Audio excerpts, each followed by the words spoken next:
Another important property regarding fluids is vapor pressure. What is meant by vapor pressure? Here it's demonstrated. Vapor pressure can be regarded as the pressure exerted by the vapor molecules of a substance that is in phase equilibrium with the liquid at a given temperature. We know many of the natural processes, for example, evaporation of water from water bodies like rivers, banks, etc., occurs due to the difference of vapor pressure. So, what is meant by vapor pressure? Vapor pressure means it is the pressure exerted by the vapor molecules on a substance which is in contact in phase equilibrium with a liquid at a given temperature. So, the vapor phase is simply a gaseous phase which is not far away from the liquid phase.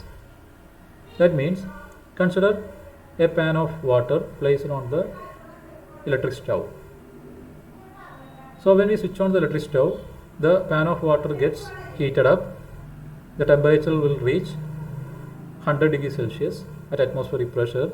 The water will start boiling and vapors will start forming. It will escape, and when at some point if the temperature is below 100 degrees Celsius, what happens? This vaporized molecules will condense and again it will form liquid. So vapor is very near to the liquid phase. Gas is far away from the liquid phase. Okay. So a molecule is called a vapor phase if that vapor phase is very close to the liquid phase, and upon removal of some temperature it will condense to the liquid state. And this vapor pressure is obviously a property that depends on the temperature. An example is our home pressure cooker, where we will close the lid and we will heat up the pressure cooker. What happens is the material within the pressure cooker will have a higher pressure, and at a higher pressure the material or the substance will boil at a higher temperature. So we can cook the material at a faster pace than the normal pressure by increasing the vapor pressure. Another bad effect of vapor pressure is the problem called cavitation. This is very common in many of the hydraulic machineries. Why? Because in a fluid flow passage such as penstock in a hydroelectric power plant or pipe or other flow channels where the liquid is flowing, what happens is if at any point in the flow path if the pressure becomes below the vapor pressure, what happens is there locally what happens is vapor bubbles will be formed.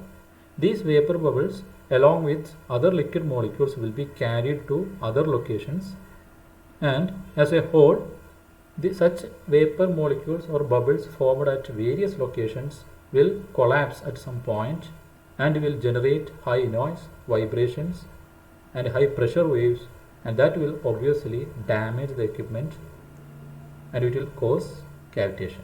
So cavitation is regarded as the formation of cavities or bubbles due to the decrease of pressure in the flow paths below the vapor pressure.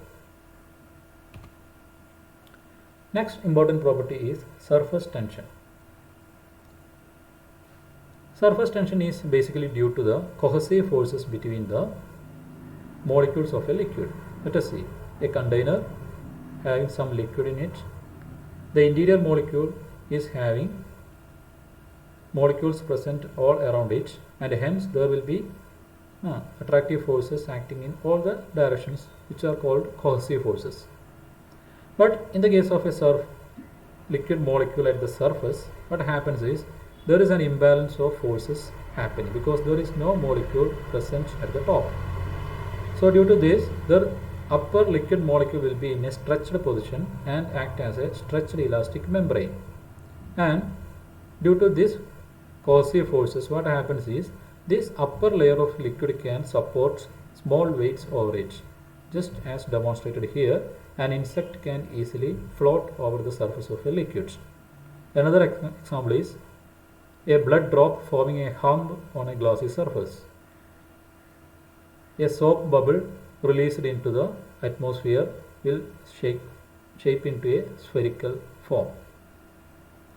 In leaves, dews are formed. These are a few of the consequences of surface tension. And usually surface tension is defined as the magnitude of this force acting per unit length, and the unit is Newton per meter.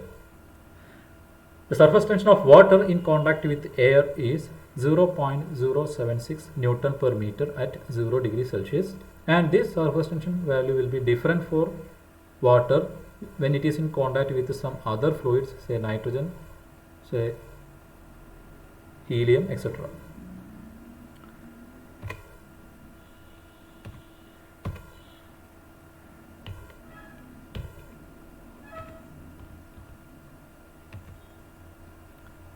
Another consequence of surface tension is the process called capillarity. So what is meant by capillarity? Capillarity is the process of rise or fall of a liquid in a small diameter tube.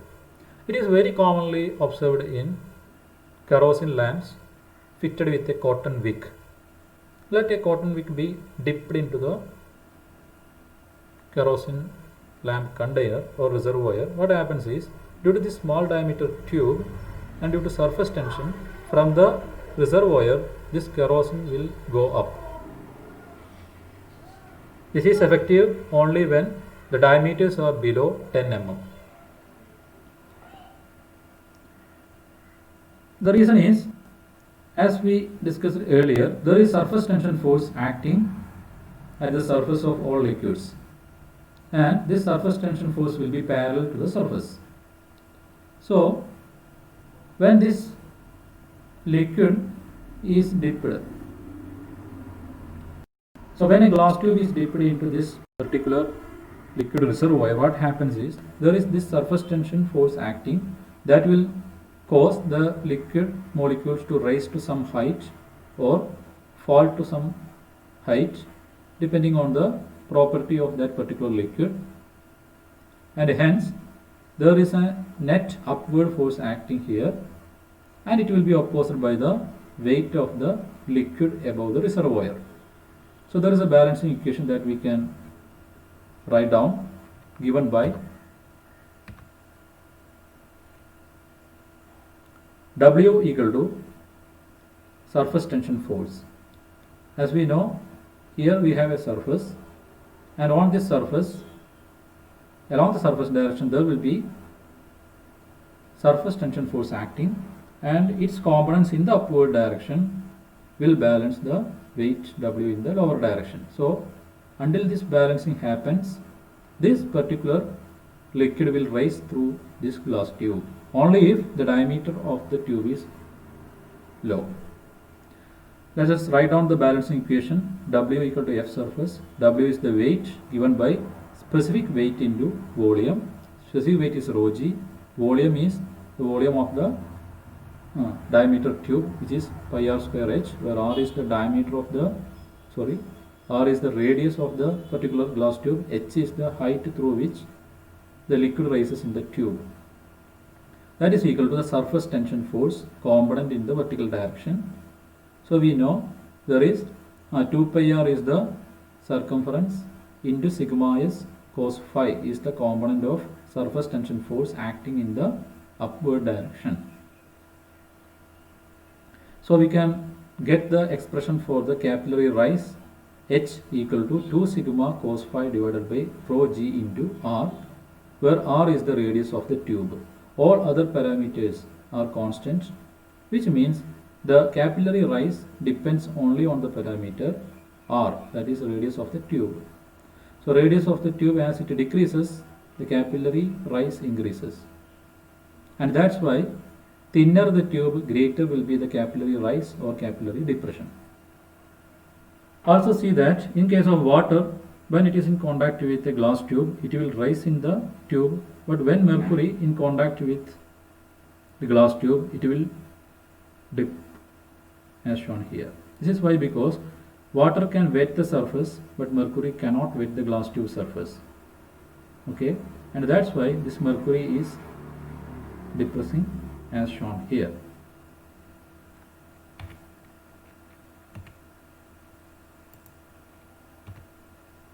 Let us solve a question.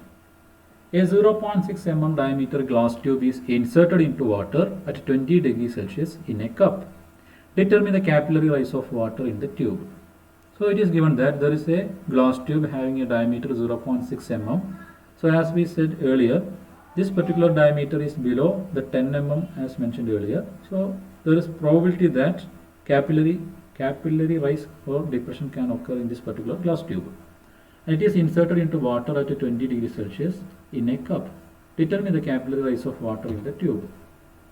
So the expression we can directly substitute H equal to 2 sigma s cos phi divided by rho g into R, where sigma s is the surface tension of water in contact with glass, which is 0.073 Newton per meter. Phi is the contact angle as we mentioned earlier. This is the phi angle. For water, this phi angle can be close to 0. For mercury, this angle can be near to 180 degree. So 2 sigma cos phi divided by rho g R, that will give you 5 centimeter. So therefore, water rises in the tube to a height of 5 centimeter above the liquid level in the cup.